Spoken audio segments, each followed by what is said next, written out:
ॐ नमः सिद्धेभ्यः।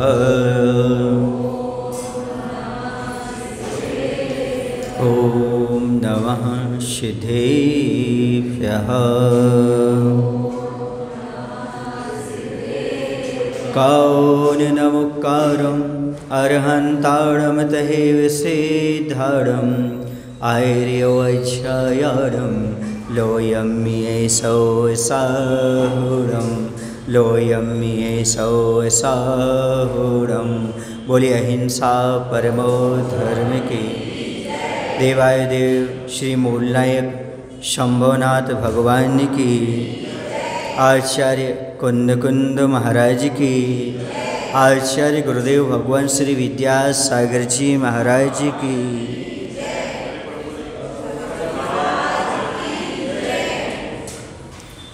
कुंभकार सोंटा लकड़ी का एक टुकड़ा लेकर के और घड़े पर चोट लगाता है, अंदर से सपोर्ट देता है। घड़े के अंदर जो कमी है उसको दूर करने के लिए, खोट को दूर करने के लिए उस पर चोट लगाता है, लेकिन घड़ा कहीं फूट ना जाए इसलिए अंदर से सपोर्ट लगाता है। यही कार्य गुरु महाराज करते हैं। जो कुछ शिष्य में कमियां रहती हैं उसे दूर करते हैं कठोरता से, अनुशासन के माध्यम से, प्रायश्चित के माध्यम से, और जो अंदर से सपोर्ट देते रहते हैं ताकि वह अपने जीवन का उत्थान और निर्माण कर सके। अब आगे क्या होता है, जब वह एक हाथ में सोंटा लिए है और अंदर से सपोर्ट कर रहा है, उस समय क्या स्थिति होती है, दोनों हाथों में किस चीज़ का दर्शन होता है वह बता रही। प्रश्न नंबर 165 पर है। हाथ की ओट की ओर देखने से दया का दर्शन होता है, मात्र चोट की ओर देखने से निर्दयता उफनती सी लगती है। परंतु चोट खोट पर है ना, सावधानी बरत रही है। शिल्पी की आँखें पलकती नहीं हैं, तभी तो इसने कुंभ को सुंदर रूप दे घोटम घोट किया है, कुंभ का गला ना घोट लिया। अब समझिएगा, हाथ के सहारे की ओर देखने से दया का भाव सामने दिखाई देता है, और मात्र चोट की ओर देखने से निर्दयता प्रकट होती सी लगती है। पर प्रहार दोषों पर है जो कि आवश्यक है। शिल्पी की आंखें अपलक हो सावधानी रख रही हैं, इसलिए तो शिल्पी ने कुंभ को घोंट घोंट कर सुंदर रूप प्रदान किया है, ना कि उसका जीवन ही नष्ट किया है। देखिए, सुंदरता प्रदान करने के लिए और दोष को दूर करने के लिए कभी कभी बड़े लोगों के लिए कठोरता अपनाना पड़ती है, अनुशासन का सहारा लेना पड़ता है। इसका उद्देश्य ये नहीं कि उनके अंदर दया भाव का अभाव हो गया या क्रूरता आ गई या कठोरता आ गई, नहीं, वह भी दया ही कहलाती है। क्यों? क्योंकि गुरुओं का क्रोध अनुशासन में ढला होता है, और जब क्रोध अनुशासन में ढला हो तो वह करुणा का रूप ले लेता है, वही करुणा बन जाता है। इसलिए गुरु क्रोध कर रहे हैं, मतलब क्रोध नहीं कर रहे, वो आप पर करुणा कर रहे हैं, ताकि आप में जो गलतियां हैं वो दूर हो सकें, आप में जो अशुद्धियां हैं वो दूर से हो सकें, और आपका जीवन सुंदर, निर्मल और पवित्र बन सके। इसलिए यह चोट भी जरूरी है और सपोर्ट भी जरूरी है। यदि खोट पर चोट नहीं पड़ेगी तो चोट कभी दूर हो नहीं सकती, खोट कभी दूर हो नहीं सकती, और खोट दूर नहीं होगी तो जीवन सुंदर बन नहीं सकता। इसलिए खोट को दूर करने के लिए जरूरी है यहाँ पर चोट लगाना, और चोट लगाते ही जब खोट निकल जाती तो जीवन अपने आप सुंदर बन जाया करता है। इसलिए कहीं दया नज़र आती है, कहीं पर कठोरता नज़र आती है, पर याद रखो दोनों जरूरी हैं। हमेशा दया नहीं दिखाना पड़ती और हमेशा कठोरता नहीं रखना पड़ती। समझ गए? दोनों अपनी अपनी जगह आवश्यक होते हैं। कभी कभी दया का भी प्रयोग करना पड़ता है, कभी कभी कठोरता का प्रयोग करना पड़ता है। लोगों को लगता है कई बार महाराज बहुत कठोर हो जाते हैं, आहार नहीं लेते, नहीं, जब तक ऐसा नहीं करोगे, ऐसा नहीं पालन करोगे, आहार नहीं। सामने वाला रोता रहता है तो भी उनकी आंखों में देखते नहीं उनकी तरफ। क्यों? क्योंकि तुम्हें सुधारना है। वो इसलिए है कि कम से कम तो समय का सदुपयोग करो, बाद में तुम्हें पछताना ना पड़े। अभी शादियों पर रमेश अभी लाभ ले लो, आगे क्या पता कब कौन आता कौन नहीं मिलता। समय होता किसी के पास नहीं, समय निकालना पड़ता है। समय जहाँ निकालो तो मिल सकता है, नहीं निकालो तो समय है ही नहीं। और यदि आप लोगों के लिए गुरु संकेत नहीं करेंगे, नहीं समझाएंगे, तो कौन समझाएगा? कौन आपको बताने वाला है? कौन समझाने वाला है? चोर चोर मोसरे भाई हैं सब संसार में, वो भी वैसे ही, तुम भी वैसे ही। इसलिए सही रास्ता दिखाने के लिए कभी कभी कठोर होना भी बहुत ज़रूरी होती है। वैसे हम अपने बालों के कारण कठोर नहीं थे, अपने बालों के कारण कठोर हो गए। समझ गए? हम कभी कठोरता से खींचते नहीं थे, पर बाल कठोर है ना तो उन्हें खींचने लिए कठोर बनना पड़ता है। इसलिए अपने बाल कठोर है ना, सुधरते नहीं, इसलिए कठोर बनना पड़ता है। अपने बालों के लिए भी कठोर बनना। समझ आ गया अब आपको कठोरता क्यों अपनाना पड़ती है? क्योंकि आपकी कठोरता है, उस कठोरता को कम करने के लिए, आपकी कठोरता को दूर करने के लिए उनको कठोर मन बनाना पड़ता है। अंदर तो दया है, पर बाहर से कठोरता दर्शाना और दिखाना भी बहुत ज़रूरी होती है। क्योंकि कई बार दया का लोग कई बार दुरुपयोग कर लेते हैं, 1 बार 2 बार 3 बार, जितने बार उपयोग करो फिर वो उसी में ढल जाते हैं। अब महाराज तो माफ़ कर देते हैं, महाराज तो दया कर देते हैं, है ना। महाराज आप पर दया नहीं करते, महाराज अपने ऊपर दया करते हैं। क्यों? क्योंकि महाराज अपने मन में कोई चीज़ नहीं रखते, इसलिए वहीं पर भूल जाया करते हैं, आगे याद नहीं रखते। अब आगे कहते हैं और बातें क्या कर रहा है। ऐसे घोंटने के बाद जब सुंदर रूप हो गया, अब कुंभकार की आगे के चरण कहाँ बढ़ते हैं, क्या करते हैं, तो कह रहे हैं कुछ तत्वोद्घाटक संख्याओं का अंकन, विचित्र चित्रों का चित्रण और कविताओं का सृजन हुआ है कुंभ पर। अब क्या होगा कि वहाँ पर कुछ तत्व का उद्घाटन करने के लिए संख्याओं का अंकन हो रहा है। उसमें कुछ संख्याएं लिखी जा रही हैं, कुछ चित्र भी लिखे जा रहे हैं, चित्र विचित्र, कुछ कविताओं का सृजन भी हो रहा है। क्योंकि घड़े पर लिखा जा रहा है। अब क्या क्या लिखा जाएगा तो बता देंगे। संख्याएं भी लिखी जाएंगी ताकि आपको तत्व मालूम हो जाए, तत्व का उद्घाटन हो जाए। कुछ कविताएं भी लिखी जाएंगी उस पर। कविताओं के साथ साथ कुछ चित्र भी बनाए जाएंगे जो आपके लिए जीवन में संबल प्रदान करेंगे। उसके बाद शिल्पी ने कुंभ पर जीवन के वास्तविक रहस्यों को प्रकट करने वाली शिक्षाप्रद कुछ संख्याओं का अंकन, कुछ चित्रों का चित्रण और कविताओं की रचना की। क्या की? सबसे पहले तो उसने सबसे पहले संख्याएं लिखी।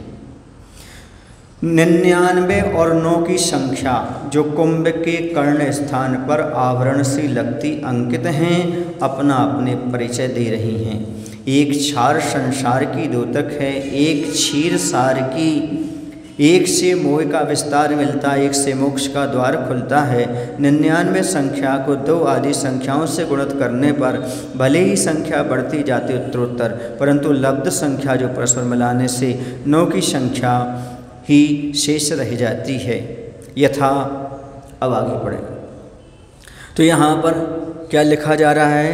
कुंभकार ने कुंभ के कर्ण पर, कर्ण स्थान पर, यहाँ कान होता ना यहाँ पर, तो उसने 99 और 9 की संख्या लिखी है, जो कि कानों के में पहने गए कुंडल की सी सुशोभित हो रही है और अपना परिचय दे रही है। 99 की संख्या दुखी संसार का प्रतीक है, जिससे मोह का विस्तार होता है। 9 की संख्या क्षीर सार यानी घी के समान है, जो शाश्वत परसिद्ध दशा का प्रतीक है, जिससे मुक्ति का द्वार खुलता है। यहाँ पर कुंभकार ने 2 संख्याएं लिखी तत्व का रहस्य का उद्घाटन करने के लिए। एक संख्या लिखी घड़े पर 99 की, दूसरी संख्या लिखी 9 की। 99 का चक्कर, 99 का चक्कर समझते हो? यदि व्यक्ति के पास 99 रुपये आ जाएं तो 100 रुपये कमाने का चक्कर से पड़ जाता है। 100 हो जाए तो 101। इसी से संसार वृद्धि का संकेत करते हुए 99 का अंक, और दूसरा आ जाता है 9 का अंक। 9 का अंक कहता है अखंड आत्मा को प्राप्त करो।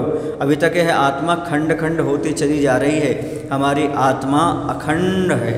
9 का अंक जो होता है अखंड होता है। कैसे होता है? 9 दूनी 18, यदि आप पढ़ेंगे तो 8 और 1 9 हो जाएगा। 9 तिया 27 पढ़ेंगे तो 8 और 7 और 2 9 हो जाएगा। तो इस प्रकार से अखंड अंग का द्योतक होती चली जाती है, वह हो गया मुक्ति का कारण।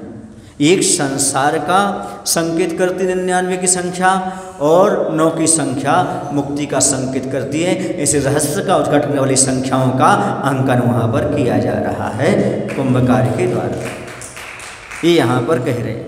एक तो संसार छार छार भरा है। संसार कैसा है? छार छार है भरा रहित सार संसार, मोह उदय से लगे रहा सरस सार संसार।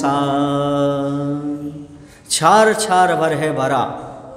छार छार माने जिसमें कोई सार तत्व नहीं है, ऐसा छार छार भरा ये संसार है। लेकिन मोह उदय से सरस लग रहा है। संसारी प्राणी को मोह का उदय है, इसलिए उसे अच्छा लग रहा है। आदि पुराण ग्रंथ में ही कहा गया, करेला यदि मीठा लगता है तो ये सब भूख का प्रभाव है, भूख का प्रभाव। ऐसे यदि संसार अच्छा लग रहा है तो ये मोह का प्रभाव है। बाकी तो छार छार भरा है। जैसे करेला कैसा होता है? कड़वा होता है, लेकिन भूखे आदमी को वो अच्छा लगने लगता है ना। ऐसे ही संसार छार छार भरा है, पर क्या करें, मोही प्राणी को यह भी अच्छा लग रहा है, उसमें रस बच रहा है। तो ये है। दूसरा क्षीर सार माने घी जैसा है। घी किसका प्रतीक है? घी शुद्ध आत्मा का प्रतीक है। जैसे एक बार दूध घी बन गया तो पुनः अब दूध क्या नहीं, घी क्या नहीं बनता? दूध। ऐसे एक बार यदि सिद्ध अवस्था को प्राप्त हो गया जीव, फिर पुनः आकर के अवतार लेकर के यहाँ पर जन्म नहीं लेता।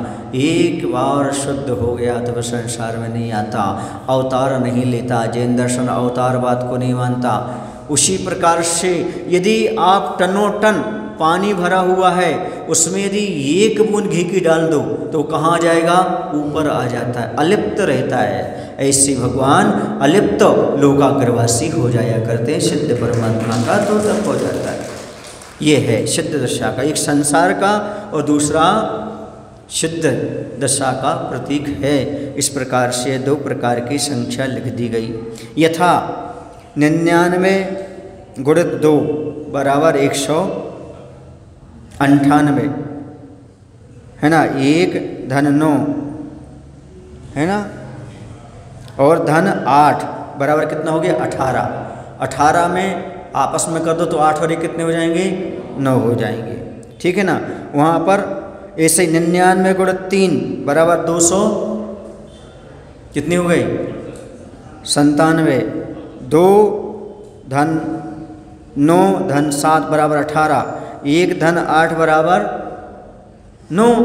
अखंड अंक आता चला जाएगा। और यहाँ पर 99 गुणित 4 बराबर कितना हो गया? 396। 3 धन 9 धन 6 बराबर 18। 1 धन 8 बराबर 9। इस प्रकार से 99 का चक्कर यहाँ पर चला जाएगा, तो यहाँ अखंड अंक प्राप्त हो जाएगा 9 का। इसी भांति गुणन क्रम 9 की संख्या तक ले जाइए और 9 की संख्या को 2 आदि संख्या से गुणित करने पर संख्या उत्तरोत्तर बढ़ती हुई भी परस्पर मिलाने पर ज्यों की त्यों 9 की संख्या ही शेष रहती है। यथा 9 गुणित 2 बराबर 18, तो 1 और 8 9, 9 तिया 27, 9 चौको 36, आपस में संख्या जोड़ दो तो 9 आएगी। इसी भांति गुणन क्रम 9 की संख्या तक ले जाइए और आएगी रहेगी दिखेगी केवल 9। यही कारण है कि 99 वह विघन माया छलना है, क्षय स्वभाव वाली है और अनात्म तत्व की उद्योतनी है। और 9 की संख्या वह सघन छाया है, पलना है, जीवन जिसमें पलता है, अक्षय स्वभाव वाली है, अजर अमय अविनाशी आत्म तत्व की उद्बोधनी है। विस्तरे नालम, आगे विस्तार करने से कोई फ़ायदा नहीं, इतना ही पर्याप्त है। आप समझदार हो, समझ गए होंगे क्या कह रहे हैं वहाँ पर कि यह देखो ही 99 में किसी भी संख्या का गुणा करो। जैसे 99 2 का गुणा किया तो 198 आ गया। एक अब उन तीनों को आपस में जोड़ दो, 1 9 और 8 को तो कितने 18, और 18 को आपस में जोड़ दो 1 और 8 को तो 9। इसी प्रकार गुणित क्रम से बढ़ाने जाने पर गुणनफल बढ़ता दिखता है, किंतु लब्ध संख्या 9 ही बचती है। फलित यह हुआ कि 99 संख्या कष्टदायी है, छल कपट वाली और नष्ट होने वाली स्वभाव वाली है, जड़ को ही प्रकाशित करती है। कहा भी ये संसार 99 का चक्कर है। कहावत ठीक है, यहाँ घटित भी हो रही है। दूसरी तरफ 9 की संख्या में किसी भी संख्या को गुणा करो, 9 दूनी 18, 1 और 8 बराबर 9, गुणक्रम 9 तक ले जाओ, लब्ध संख्या सदा 9 ही रहेगी। फलित यह हुआ 9 की संख्या वह आश्रय है जिसमें जीवन सुरक्षित है, यह अविनश्वर स्वभाव वाली है, अजर अमर अविनाशी आत्म तत्व का कथन करने वाली है। जो 99 में चक्कर में पड़ गया वो दुखी रहेगा और हमेशा संसार में परिभ्रमण करता रहेगा, छल माया प्रपंच में पड़ा रहेगा। और जिसने 9 अखंड आत्मा को प्राप्त कर लिया वह इस छलना से दूर होकर के भगवान की छत्र छाँव में आकर के अखंड आत्मा को जान करके अखंड पद को प्राप्त कर लेगा, अर्थात मुक्ति का लाभ प्राप्त कर लेगा। ये यहाँ पर कहने का तात्पर्य है, ज़्यादा विस्तार देने से कोई फायदा नहीं है। अब आगे कहते हैं संसार 99 का चक्कर है।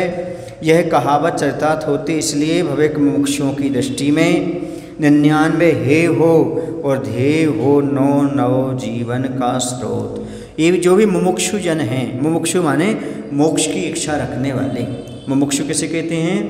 जो मोक्ष की इच्छा रखते हैं उन्हें मुमुक्षु कहते हैं। मुमुक्षु शब्द बड़ा पवित्र शब्द है, इसे आपने रूढ़ी बना दिया और एक मंडल के रूप में आपने स्थापित कर दिया। जबकि मुमुक्षु का अर्थ है जो मोक्ष की इच्छा रखते हैं वो मुमुक्षु हैं। और सबसे बड़े मुमुक्षु चक्लांचना और जगत तृणावत अरनाथ भगवान की स्तुति करते हुए कहा है, जिन्होंने भगवान ने चक्र रत्न को और संसार की संपत्ति को सूखे तिनके के समान छोड़ दी, वो है मुमुक्षु, वो है मोक्ष मार्ग। और सबसे बड़े मुमुक्षु तो मुनि महाराज मोक्ष की इच्छा भी रख रहे हैं और आगे बढ़ते भी चले जा रहे हैं। तो मुमुक्षु सही मायने में मुनि महाराज हैं जो मोक्ष की इच्छा रख रहे हैं। आप भी हो पर वही बुभुक्षु हो, अभी भोगों की इच्छा है आपको, इसलिए आप बुभुक्षु हो, मुमुक्षु नहीं हो। क्योंकि मुमुक्षु कोई मंडल नहीं होता बल्कि और कोई पार्टी नहीं होती, मुमुक्षु तो पिछी कमंडल वाला होता है। ये यहाँ पर समझ लेना चाहिए। उन्हीं मुमुक्षु की बात यहाँ पर कही जा रही है कि भव्य जीव को सदा मोक्ष प्राप्त करने की इच्छा रखते हैं, उनकी दृष्टि में 99 सदा ही छोड़ने योग्य होना चाहिए एवं जीवन का लक्ष्य 9 आत्म तत्व होना चाहिए, जो कि नवीन सिद्ध दशा प्राप्त करने का मूल साधन है। मुमुक्षु की दृष्टि में 99 का चक्कर नहीं रहता, उसकी दृष्टि में 9 अखंड आत्मा प्राप्त करने का ध्येय रहता है। जिसकी दृष्टि में अखंड आत्मा को प्राप्त करने का भाव बन जाए और जो आत्मा को ही श्रद्धा का विषय बना करके चले और मोक्ष की इच्छा रखे, उसे अखंड पद को प्राप्त करने के लिए मोक्ष मार्ग को अपनाए, मुनि बनवर के आत्मकल्याण करे, उसी को हम मुमुक्षु संज्ञा दे सकते हैं। वही मुमुक्षु है।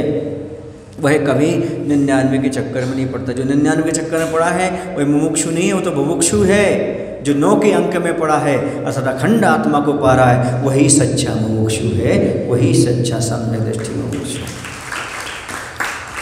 अब आगे कहते हैं कि इस प्रकार से हमें समझना है सिद्ध दशा प्राप्त करने का मूल साधन यदि कोई है तो वही है और कुछ नहीं।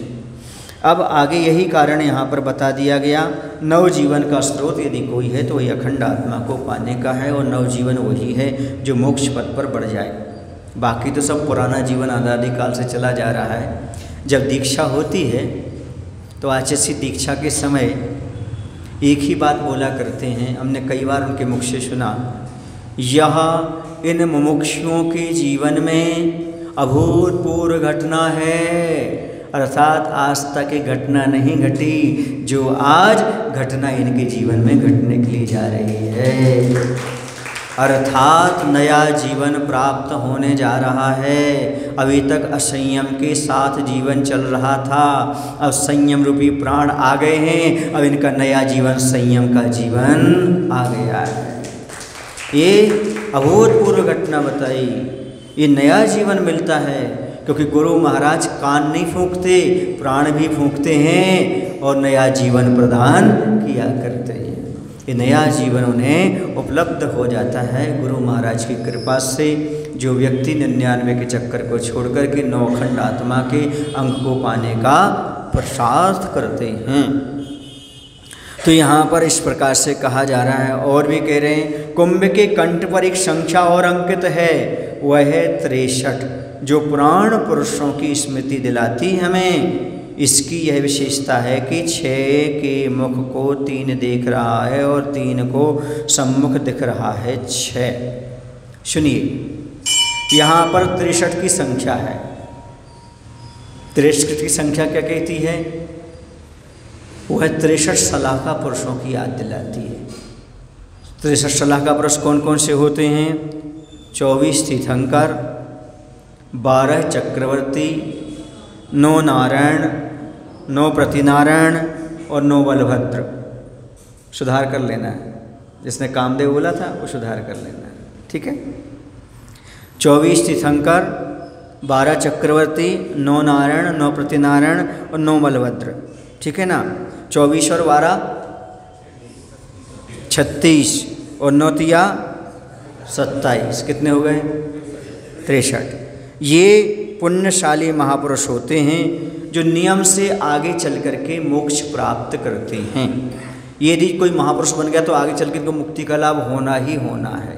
कुछ तीर्थंकर तो उसी भाव से जाते हैं, कुछ चक्रवर्ती उसी भाव से गए, है ना, कुछ स्वर्ग गए, कोई नीचे भी चले गए, लेकिन नारायण प्रतिनारायण भी नीचे जाते हैं, लेकिन आगे चल कर के सारे के सारे कहाँ जाते हैं? मुक्ति का लाभ प्राप्त करते हैं। एक बार जो 63 सलाखा पुरुष में जिसकी गिनती आ गई, उसका मोक्ष जाना निश्चित है। अब कब जाएंगे ये बात अलग है, कुछ उसी भाव में, कुछ अगले भाव में, कुछ और भी भाव ले लेते इस प्रकार से।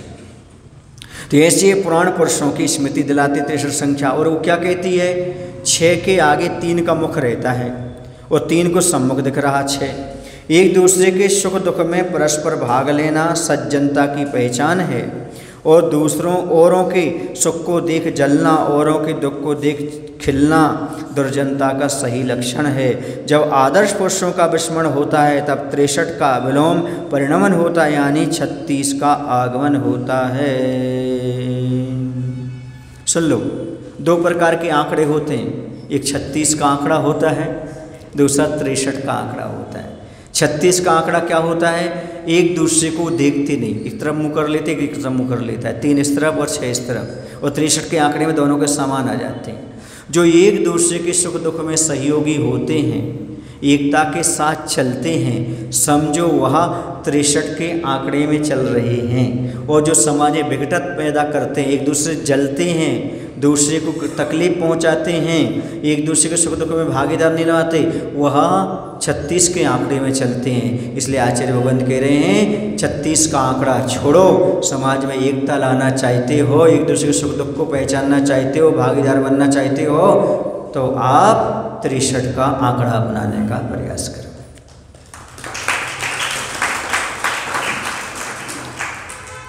क्योंकि एक दूसरे का मुख देखो, एक दूसरे के मुख देखने का अर्थ एक दूसरे के सहयोगी बनो, सहायता बनो। यदि आप एक दूसरे के सुख दुख में परस्पर भाग लेते तो सज्जन की पहचान है। और तुम दूसरे के सुख को देख कर कुड़ते हो, जलते हो, दूसरे के दुख को देख करके आपको हंसी आती है, अच्छा लगता है, तो समझो दुर्जन की पहचान है। अच्छे समझ लो, सज्जन और दुर्जन किसे कहते हैं? सज्जन की पहचान क्या है? एक दूसरे के सुख दुख में परस्पर भाग लेना, ये सज्जनता की पहचान है। दूसरे के दुख को उसमें सहयोगी करना, सहयोगी बनना, उनके दुख को दूर करना, उनके पास आना जाना, सांत्वना प्रदर्शित करना, ये सज्जनता का प्रतीक है।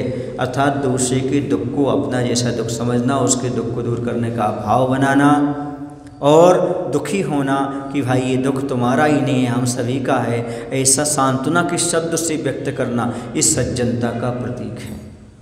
और दुर्जनता क्या चीज़ है? एक दूसरे से कुड़ना, देख दूसरों की बढ़ती को ईर्ष्या का भाव रखना, दूसरे की बढ़ती देख नहीं पाना, दूसरे के सुख को सहन नहीं कर पाना, उससे जलना, दुखी होना, ये है दुर्जनता का प्रतीक। सामने वाले का अहित का विचार करना, उसे सुख ना मिल जाए, जो सुख मुझे मिला वो किसी को सुख ना मिले, मैं ही सबसे ज़्यादा सुखी रहूं, यह है दुर्जनता का लक्षण। समझ गए? दूसरी बात यह है सज्जन और दुर्जन में, जो दूसरे के किए गए उपकार को मानता है वह सज्जन होता है, और जो दूसरे के किए गए उपकार को कभी नहीं मानता वो दुर्जन होता है। आप यदि बड़ों के उपकारों को स्वीकार करते हो तो आप सज्जन हो, और यदि बड़ों के उपकारों को नहीं मानते, नहीं स्वीकार करते तो समझ लो आप दुर्जन हो। अब ये आप पर डिपेंड करता है कि आप कितने सज्जन हैं और कितने दुर्जन हैं, और कितने बनना चाहते हैं, कितने बन चुके हैं। किए गए उपकारों को स्वीकार करो, क्योंकि एक दूसरों से ही मिलकर के आप इतने ऊंचाई पर आए हैं। आपने बहुत लोगों का सहयोग अपने जीवन में लिया है, उसी के माध्यम से तुम यहाँ तक आ पाए हो। अब उनके उपकारों को स्वीकार करो। यदि उनके उपकारों को स्वीकार नहीं करते हो आप, तो समझ लेना आप दुर्जन हो, और उपकारों को स्वीकार किया तो मैं तो कई बार ऐसा कहा करता हूँ, जो अपने उपकारी के उपकारों को नहीं मानता वह कभी धर्मात्मा हो ही नहीं सकता।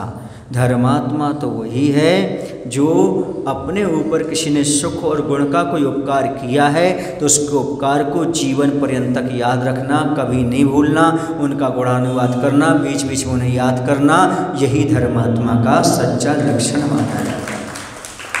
उपकारी की याद में आंसू आ जाना, उपकारी का वियोग हो, आंखों से आंसू आ जाना, ये आपकी सज्जनता का प्रतीक है। कृतज्ञता इसी को कहते हैं। हों नहीं कृतघ्न कभी में, द्रोह न मेरे और आवे, गुण ग्रहण का भाव रहे नित दृष्टि न दोषों। जिनसे हमने उपकार लिया है, जिनका हमारे ऊपर उपकार है, उनके हमेशा गुण ही दिखें, कभी उनके दोष दिखाई ना दें। ये सबसे बड़ी कृतज्ञता है। लेकिन होता ऐसा है, जो भी हमसे बड़ा होता है उसके हमें दोष दिखाई देते हैं। हम बहुत सारे बच्चों को बताया करते हैं, जब भी बच्चे हमारे पास आते हैं, बेटा माता पिता हमारे उपकारी हैं, गुरु हमारे उपकारी हैं, इनके दोष नहीं देखते, इनके गुणों को स्मरण करो। और यदि इनके गुणों को स्मरण करोगे तो तुम्हें दोष दिखाई नहीं देंगे, और गुणों को स्मरण करोगे तो तुम्हारा पुण्य की वृद्धि होगी, तुम्हारा जीवन सुंदर होगा और तुम्हारा जीवन कृतज्ञता से भर जाएगा। शर्वार सिद्धि ग्रंथ में लिखा, क्या लिखा? जैसे कि त्रस पर्याय में 2 इंद्रिय 3 इंद्रिय 4 इंद्रिय आदि पर्याय में जैसे पंचेंद्रिय मनुष्य पर्याय मिलना दुर्लभ है, उसी प्रकार मनुष्य पर्याय में बहुत सारे गुण हैं, मनुष्य के और बहुत सारे गुण हैं, लेकिन उन गुणों में सबसे बड़ा महत्वपूर्ण गुण यदि कोई है तो कृतज्ञता का गुण है, वो बहुत दुर्लभ है। जैसे त्रस पर्याय में मनुष्य पर्याय दुर्लभ है, वैसे ही मनुष्य में सारे गुणों में कृतज्ञता का गुण बड़ा दुर्लभ है। कभी हमें उनके दोष न देखें, जिनने हमारे ऊपर उपकार किया है, इसी का नाम कृतज्ञता है। हम उनके उपकारों को स्वीकार करें, उनका गुणगान करें, यही सबसे बड़ी कृतज्ञता, ये महान है। और पद्म पुराण ग्रंथ में तो लिखा है, जो अपने माता पिता के प्रति कृतज्ञता ज्ञापित नहीं करता और उनकी बुराई और करता है, वो नरकगामी होता है। जो अपने माता पिता के जितना गुण किया, गुण दिए उन्होंने, सुख दिया, उपकार किए, उनको ना मानता हुआ उनके दोष और देखता है, बुराई और करता है, वह जीव नरकगामी होता है। इसलिए कभी भी भूल करके भी अपने उपकारी के दोष नहीं देखना, उनके गुण देखना, यदि तुम स्वर्ग और मोक्ष का लाभ प्राप्त करना चाहते हो। स्वाध्याय करो, आपको मालूम पड़ेगा कि हमें वर्तमान में कैसे जीवन जीना चाहिए। छोटा सा भी किसी ने उपकार किया हमारे ऊपर, उसे कभी मत भूलो आप, क्योंकि उपकार करने वाले दुनिया में बहुत कम हैं। सब अपकार में लगे हुए हैं, सब स्वार्थ सिद्धि में लगे हुए हैं, लेकिन माता पिता गुरु ऐसे निस्वार्थी होते हैं जो हमेशा उपकार करते रहते हैं। इनके उपकारों को स्वीकार करो, इन्हें उपकारी मानो और इनका गुणगान करो, यही आपके जीवन की कृतज्ञता है। और जो हर क्षेत्र में सफलता पाना चाहते हैं, उन्हें एक ही सूत्र मात्र है। किसी भी क्षेत्र में आप, चाहे राजनीतिक क्षेत्र में हो, चाहे धार्मिक क्षेत्र हो, चाहे शारीरिक क्षेत्र में हो, चाहे जॉब के क्षेत्र में, किसी भी क्षेत्र में यदि आप सफलता पाने चाहते हो तो सबसे अच्छा सूत्र है, जो अपने उपकारी पर हमेशा ज्ञापित करता है कृतज्ञता, वह जीवन के प्रत्येक क्षेत्र में हमेशा पाता है सफलता, हमेशा पाता है सफलता। कृतज्ञता सफलता को प्रदान करती है। जो व्यक्ति अपने उपकारी के प्रति कृतज्ञ रहता है वह सफल होता चला जाता है। ये सबसे बड़ा सूत्र है जीवन में सफलता को पाने का। यदि आप भी सफल होना चाहते हैं तो कृतज्ञता के गुण को आज से ही अपनाना प्रारंभ कर दीजिएगा। अर्थात उपकारी के गुणों को याद रखो, कभी उन्हें दोष देने का भाव उत्पन्न मत करो। तो ये सज्जनता और दुर्जनता की यहाँ पर व्याख्या की जा रही थी, उसी के बारे में कह रहा हूँ कि दुर्जनता का लक्षण छोड़ दो, अब सज्जनता पर आ जाओ। अर्थात आप 36 का आंकड़ा छोड़ दो, 63 का आंकड़ा अपना लो। समझ गए? ये संख्या हमारे लिए इस प्रकार की बात बता रही है, हमारे लिए समझा रही है, कह रही है जो व्यक्ति इस प्रकार से इस बात को समझ जाएगा वो अपने जीवन में कल्याण कर जाएगा। समझ आया? आज इसी ने दोहा लिखा,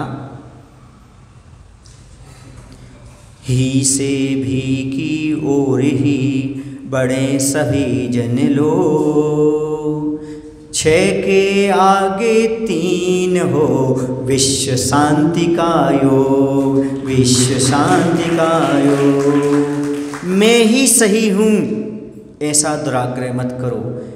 ये भी सही है, वो भी सही है, आप भी सही हैं, हम भी सही हैं। दूसरे के अस्तित्व को स्वीकारते हुए, दूसरे की भावनाओं का आदर करते हुए आप ही से भी की ओर बढ़ो और 6 के आगे 3 हो, यही विश्व शांति। इसी से विश्व में शांति प्राप्त होने वाली है।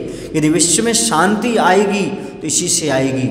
ही मत कहो मैं ही सही हूँ, नहीं, तुम भी सही हो, हम भी सही हो। जहाँ पर भी आ जाएगा तो सामने वाले को स्वीकारता हो जाएगी, सामने को स्वीकारता हो जाएगी तो मित्रता हो जाएगी, एकता हो जाएगी और जो अमंगल हो रहा था वह सब मंगल में परिवर्तित हो जाएगा। इसलिए ही से भी की ओर ही बड़े सभी जन लोग, 6 के आगे 3 हो विश्व शांति का योग। विश्व में शांति लाने का मूल मंत्र यदि कोई है तो यही है। विश्व में शांति लाना चाहते हो तो ये सूत्र को अपनाने का प्रयास करिएगा। यह सूत्र आपके लिए बहुत मंगलदायी और कल्याणकारी होगा। जब आदर्श पुरुषों का विस्मरण होता है तब 63 का विलोम परिणमन होता है, यानी 36 का आगमन होता है।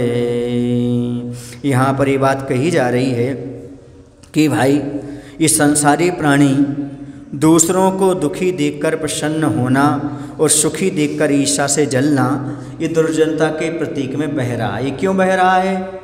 क्योंकि ये बह रहा है। बह रहा है मतलब महापुरुषों की बात को सुन नहीं रहा है, महापुरुषों की बात को विस्मरण कर चुका है, इसलिए वह इस ओर बह रहा है क्योंकि वह अब बहरा हो गया है। और अभिमानी वैसे ही बहरा हो जाता है, वह किसी की सुनता ही नहीं है। तो 63 का विपरीत 36 के आंकड़े का आना होता है। कब होता है? जब आदर्श पुरुषों को भूल जाते हैं। हमें आदर्श पुरुषों को हमेशा याद रखना चाहिए। यदि आदर्श पुरुष हमें याद रहते हैं, उनका आदर्श याद रहता है तो हम कभी भी भूलते नहीं हैं। अर्थात हमें हमेशा एकता के साथ रहना हमें याद दिलाता है, हमें सबके साथ अच्छे से रह लेते हैं। समझ गए ना? और 3 और 6 इन दोनों की दिशा एक दूसरे के विपरीत है, एक दूसरे को पीठ दिखाकर बैठे हैं, ये सज्जनता से दूर हैं, ये समझो। एक दूसरे को देखना पसंद नहीं करते आजकल लोग। हर आदमी ये चाहता है कि आदमी को सब अच्छा मिले, पर ये कभी नहीं चाहता हमसे अच्छा मिले। क्या? एक माता पिता और गुरु ही हैं वो जो चाहते हैं कि ये हमारा बेटा हमारा शिष्य हमसे अच्छा करे, लेकिन कभी भी और कोई देख लो दुनिया में कहेगा तो बेहतर करो बेहतर करो, और वो कभी नहीं चाहेगा कि हमसे बेहतर करे, हमसे आगे निकले, कभी नहीं चाहता। दूसरी बात, मित्र हो या और दुनिया का कोई व्यक्ति हो, यदि वह तम्बाकू खाता है तो अपने मित्र को खिलाने का प्रयास करेगा। उसमें कोई बुराई है तो उसको भी बुराई अपनाने का सजेशन देगा। लेकिन माता पिता वो होते हैं, यदि वो स्वयं कोई बुराई से पीड़ित हैं तो बच्चे को कभी बुराई में प्रेरित नहीं करेंगे, वह बुराई से बचाने का प्रयास करेंगे। यही तो मालूम पड़ता है स्वार्थ कहाँ है और परमार्थ कहाँ है। इसलिए कभी कभी लगता है कि मित्र बहुत अच्छा होता है, लेकिन जो आपको व्यसनों की ओर ले जा रहा है गलत आदत में ले जा रहा है, वह मित्र ठीक नहीं है, उससे बचो। अपने माता पिता को सही मित्र मानो जो तुम्हें सही रास्ता दिखाने वाले हैं। वो कभी आपको गलत बात नहीं बताएंगे, स्वयं तम्बाकू खा लेंगे लेकिन आपको कभी भी खाता हुआ देखकर पसंद नहीं करेंगे। यदि करते हैं तो समझ लेना वो आपके मित्र नहीं, आपके सच्चे माता पिता नहीं। जो एक साथ बैठकर ड्रिंक करें, बीड़ी सिगरेट पिएँ, वो माता पिता है ही नहीं बच्चों के साथ, समझ लेना ये। क्योंकि स्वयं बुरी आदत अपना लें, कमजोरी है, लेकिन अपने बच्चों को कभी बुरी आदत में नहीं फंसने देते, वही सही माता पिता होते हैं। कहते हैं माता शत्रु पिता बैरी एन बालो न पाठता। नीति वाक्य है ये चाणक्य का शायद, कि जो अपने पुत्र को, पुत्रियों को जो पढ़ाते लिखाते नहीं है, सही संस्कार नहीं डालते, वो माता शत्रु के समान है और पिता बैरी के समान है, क्योंकि उन्होंने अपने बच्चों को धार्मिक संस्कार नहीं डाले, पढ़ाए लिखाए नहीं। यदि बच्चों को पढ़ाते लिखाते नहीं हो, धार्मिक संस्कार नहीं डालते हो, तो समझना आप ही उनके शत्रु हो और आप ही उनके बैरी हो। और कोई इतना अहित नहीं कर सकता जितना अपने बच्चों का अहित माता पिता कर रहे हैं, क्योंकि वो पाठशाला नहीं भेज रहे हैं और धार्मिक संस्कार नहीं डाल रहे हैं, तो वही बच्चों के शत्रु और वही उनके बैरी बनते चले जा रहे हैं। इस बात को अच्छे से ध्यान रखते हुए अब अपने बच्चों को धार्मिक संस्कार डालने का प्रयास करो, उन्हें सही दिशा दो, ताकि आप बाद में पछताएं ना। और बच्चे भी ऐसा न कहें हमारे माता पिता ने हमें ज़िंदगी में बर्बाद कर दिया, उन्होंने हमें रोका ही नहीं, गलती पर टोका ही नहीं। समझ आया? इसलिए गलती पर रोकना, गुरु भी हमेशा गलती करते हुए शिष्य को रोकते रहते हैं। आज बहुत बड़ी विडंबना है, हर आदमी चाहता है कि हमें सुख मिले, पर ये कभी नहीं चाहता हमारे जैसा सुख दूसरे को मिले। कोई नहीं चाहता ऐसा। दुनिया में सबसे नई मॉडल की गाड़ी हो तो सबसे पहले किसके पास हो? हमारे पास हो। सबसे बढ़िया मकान हो तो हमारे पास हो। सबसे अच्छी पत्नी हो तो, सबसे अच्छा पति हो तो, सुंदर पति पत्नी हो तो हमारे हो। जो कुछ भी संसार में व्यक्ति चाहता है वो चाहता है सब हमारे पास हो, ये नहीं चाहता दूसरे के पास हो। पर मैं तो हमेशा ही भाता हूँ, हे भगवान भावना भाता हूँ, मेरे पास जो कुछ भी है, साधु हमेशा ही कहता है, जो रत्नात्रय की निधि हमारे पास है संयम है, वो सबको प्राप्त हो, सभी कल्याण मार्ग में। आप नहीं चाहते जो संपत्ति आपके पास सबके पास आ जाए, जो चीज़ आपके पास है सबके पास आ जाए, लेकिन महाराज चाहते जो हमारे पास हो सबके पास प्राप्त हो जाए, सभी कल्याण मार्ग पर बढ़े, सभी संयमी बने। समझ गए? इसलिए ऐसी संपत्ति अच्छी है जो सबके पास आ जाए, ऐसी भावना भाने की इच्छा हो जाती है। वो संपत्ति किस काम की कि मेरे अलावा किसी के पास ना आए, ऐसी संकीर्ण भावना से ग्रसित हो जाए व्यक्ति। समझ आया ना? आ गया, आप तो बहुत समझदार। तो महापुरुषों की बातें कभी भूलो मत। यदि महापुरुषों को आप स्मरण कर जाओ, अर्थात ग्रंथ पुराणों का पठन पाठन किया करो। वर्तमान योग को जो पढ़ते नहीं हैं वह ईर्ष्यालु हो जाते हैं, और जो वर्तमान योग को पढ़ते हैं उनकी ईर्ष्याएँ शंकाएँ समाप्त हो जाती हैं, उन्हें पाप पुण्य पर विश्वास हो जाता है। अरे हमारे कहने से कुछ नहीं होता, जिसके पुण्य में जो कुछ है सो है, मिलेगा। समझ गए ना? अक्ल और हुनर को कभी आपस में बांटा नहीं जाता, छाया को तलवार से काटा नहीं जाता, अपने किए कर्म अपन को ही भोगना पड़ता है, पाप पुण्य को आपस में बांटा नहीं जाता। क्यों जलन पैदा कर रहे हो? क्यों दुखी हो रहे हो? क्यों कुट रहे हो दूसरे को देखकर? क्यों ईर्ष्या भाव रख रहे हो? जिसकी जो पुण्य में है उसको मिलेगा, तुम्हारे जितने पुण्य में उतना मिलेगा, कुड़ कर के और तुम गड़बड़ कर रहे हो। कभी गरीब आदमी को धनी व्यक्ति से चिढ़ना नहीं चाहिए। क्यों? क्योंकि लक्ष्मी उसके घर नहीं आती। क्यों? क्योंकि तुम धनवान से ईर्ष्या कर रहे हो, अर्थात धन से ईर्ष्या कर रहे हो। और एक पापी को धर्मात्मा से नहीं चिढ़ना चाहिए। यदि चिढ़ते हो तुम कभी धर्मात्मा नहीं बन पाओगे। क्यों? क्योंकि धर्म कहेगा तो धर्मात्मा से चिढ़ रहे हो, धर्म कहाँ से आएगा? क्योंकि धर्मात्मा के बिना धर्म नहीं आता। और धर्म का अपमान करना, धर्मात्मा का अपमान करना धर्म का अपमान करना है। और जो धर्मात्मा का अपमान करता है वो धर्म का अपमान करता है, और जो धर्म का अपमान करता है उसका स्वयं अपमान हो जाता है, उसे धर्म कभी प्राप्त नहीं होता है। इसे भूलकर कभी धर्मात्मा का अपमान नहीं करना चाहिए। समझ आ रहा है? ये सब चीज़ें आपको समझने की ज़रूरत है। अब आगे कहते हैं कि 3 और 6 इन दोनों की दशा एक दूसरे के विपरीत है। विचारों की विकृति ही आचारों की प्रकृति को उल्टी करवट दिखाती है। कलह संघर्ष छिड़ जाता है, परस्पर। फिर क्या बताना, 36 के आगे 3 की एक और संख्या जुड़ जाती है, कुल मिलाकर 363 मतों का उद्भव होता है, जो परस्पर एक दूसरे के खून के प्यासे होते हैं, जिनका दर्शन सुलभ है आज इस धरती पर। सब इसी की चर्चा हुई थी और वही प्रकरण निकल गया यहाँ पर। क्या कह रहे हैं, और सुनो, दोनों का स्वभाव और विचारधारा विपरीत है। जब एक दूसरे के प्रति विचारों में सदोषता आ जाती है, भावों में विकार पैदा हो जाता है, तो नियम से आचरण की प्रकृति भी विपरीत होने लगती है, जिसका परिणाम आपस में मनमुटाव, लड़ाई झगड़े और मारपीट होने लगती है। ये क्या होता है, जब हम एक दूसरे के आमने सामने नहीं आएंगे, बैठ करके बातचीत नहीं करेंगे, तब तक समस्या का हल नहीं होता।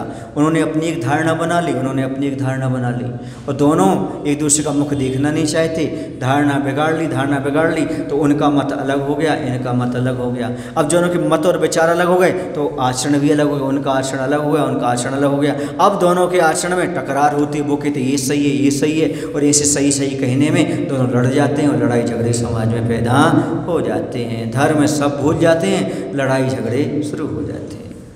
इसलिए कहना पड़ता है कि आजकल धर्म पर सब कोई लड़ते हैं, धर्म पर सब लोग लिखते हैं, बातें करते हैं, धर्मात्मा के बारे में चर्चा करते हैं, पर धर्म को कितने लोग पालन करते हैं?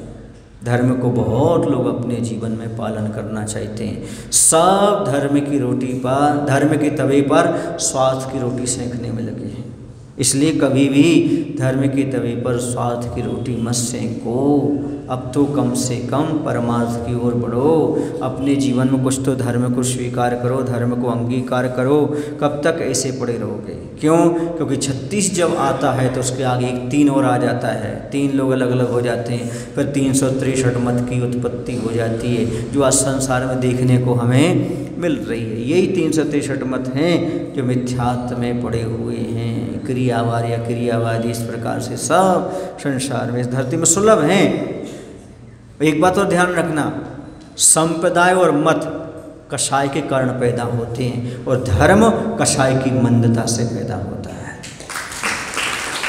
जितनी आपकी कषाय कम होगी उतने आप धर्मात्मा होते जाओगे, सही धर्म की ओर आते जाओगे।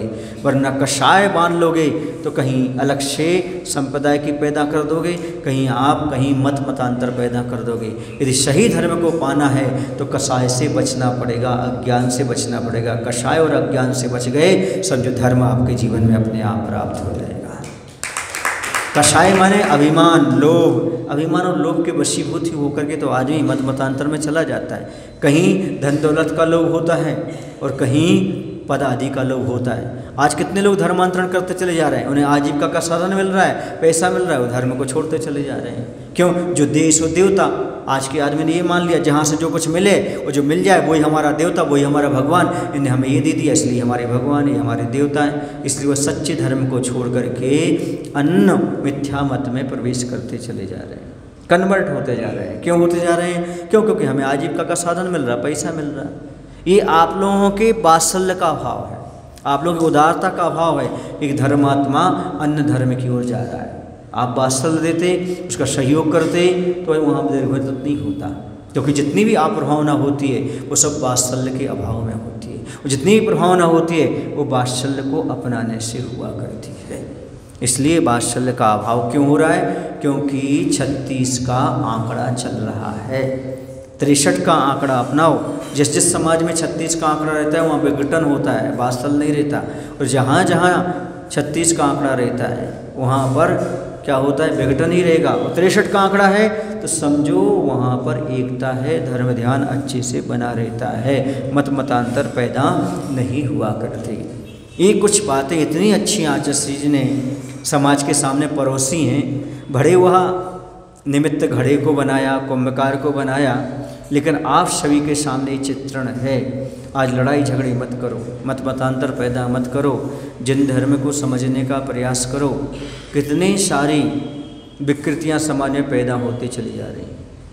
देखो, सही धर्म नहीं पाल पाते कोई बात नहीं, लेकिन गलत धर्म को धर्म मत मानो, गलत रास्ते को राजमार्ग मत मानो। राजमार्ग तो राजमार्ग ही रहेगा, उसे आप गलत सिद्ध मत करो। हम पालन नहीं कर पा रहे ये बात अलग है, लेकिन उसी को हम कह दें नहीं वो गलत है, जो सही था मेरा ही सही है। इसी से तो मत मतांतर पैदा होते हैं। और कैसे उत्पत्ति होती है? अकाल पड़ा 12 साल का, नहीं पालन कर पाए मुनिचर्या का, तो अन्य चीज़ों को अपना लिया और मत मतांतर पैदा कर दिए। सही धर्म का लोप होता चला जा रहा है। ऐसे बहुत सारी विकृतियाँ पैदा होती चली जाती हैं। कुछ लोग तो आज भी कहते हैं मुनि धर्म बहुत कठिन है। क्या है? बहुत कठिन है, लेकिन मार्ग तो मार्ग होता है, शॉर्टकट थोड़ी होता है उसमें। जो मार्ग सही है तो सही है।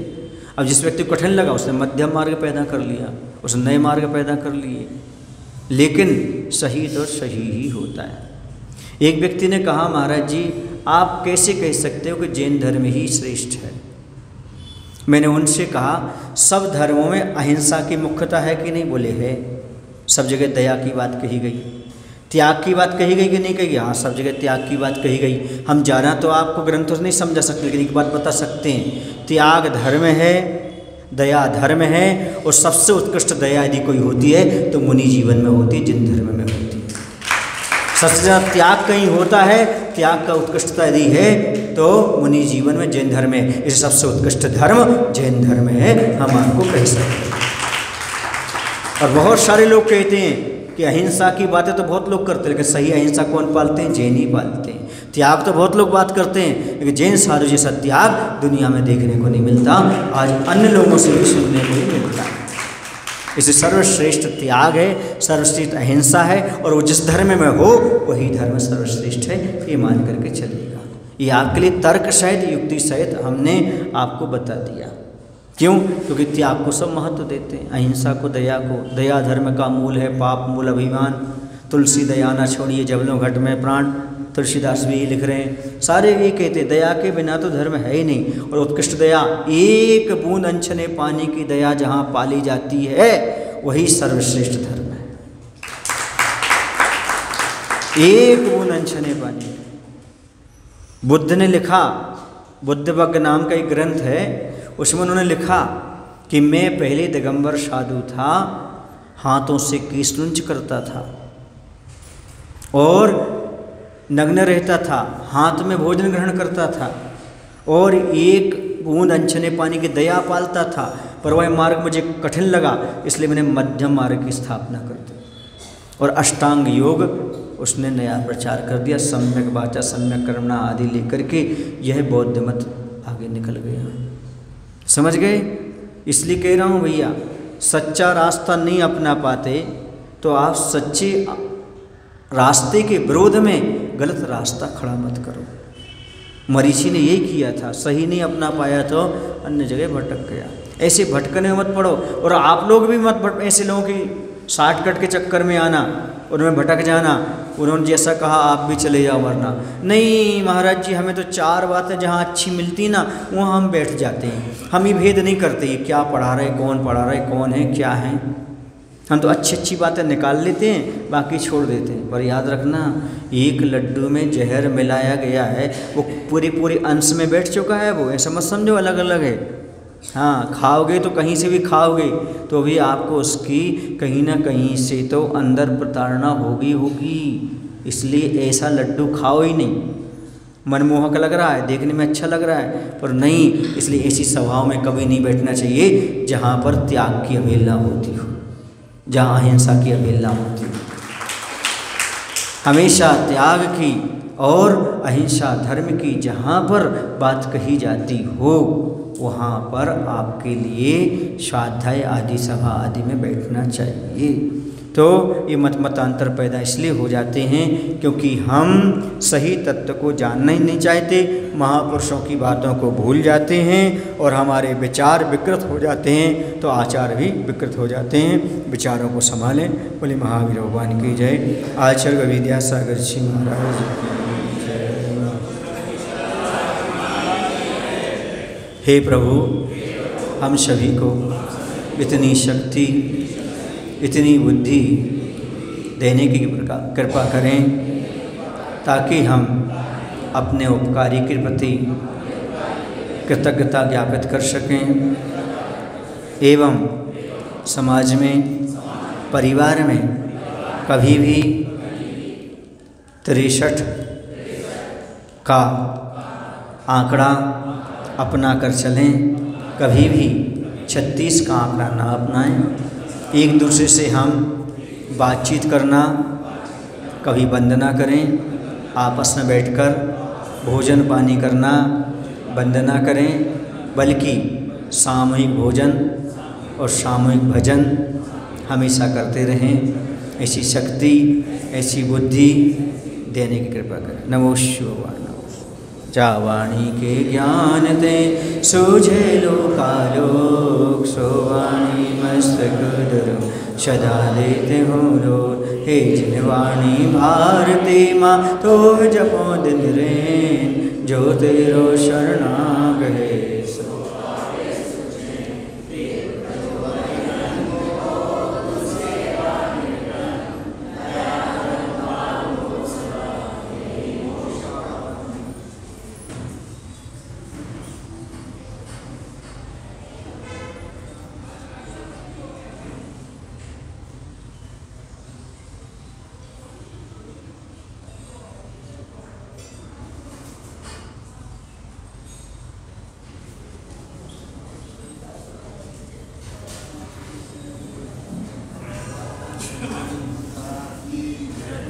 Thank you.